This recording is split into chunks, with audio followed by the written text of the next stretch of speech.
sure you want to run Russia? You're a little slow on the strategy front. And yet you are abdicating. Tush. A.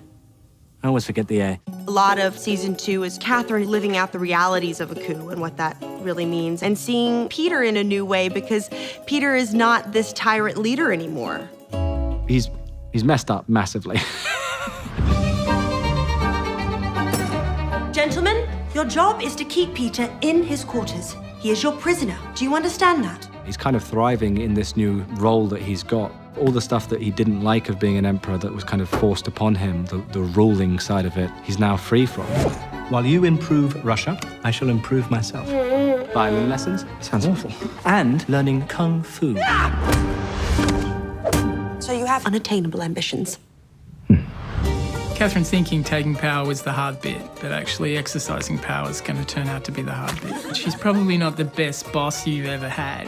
Did you actually just free the serfs? I did. You didn't want to discuss it first? It was clear what to do, so I did it. She's super young and now has this entire country on her shoulders. Where shall we start? She's discovering what it is to rule. Back to work. How difficult it is to actually implement change.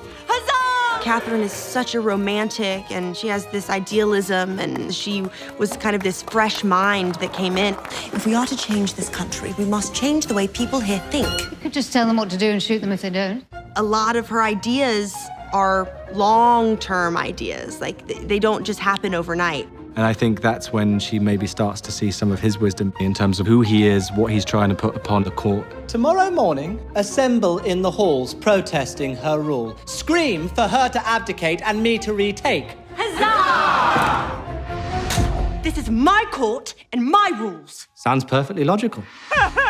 She's sort of not as in control as she thought she was. She has to appease certain forces within court. Perhaps I should have killed you. But could not. Ponder that. Keeping him alive is a political gesture. You are a terrible leader. What? She inspires. You want to teach us something, and we need it.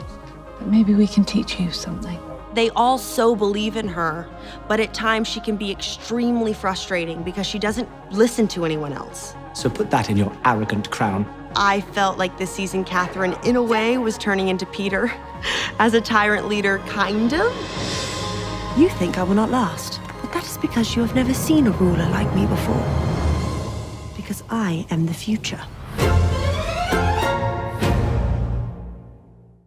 Hey, it's Lisa. Stay with me for more on TV. Now, if you love your TV shows, here are 5 suggestions for series to binge watch. Parks and Recreation on Netflix, Buffy the Vampire Slayer on Hulu, Westworld on HBO, Orphan Black on Amazon Prime, The Wire on HBO and Amazon Prime. Now, what's your favourite series to binge watch? And also, if you like my shirt, you can get one for yourself in the link in the description.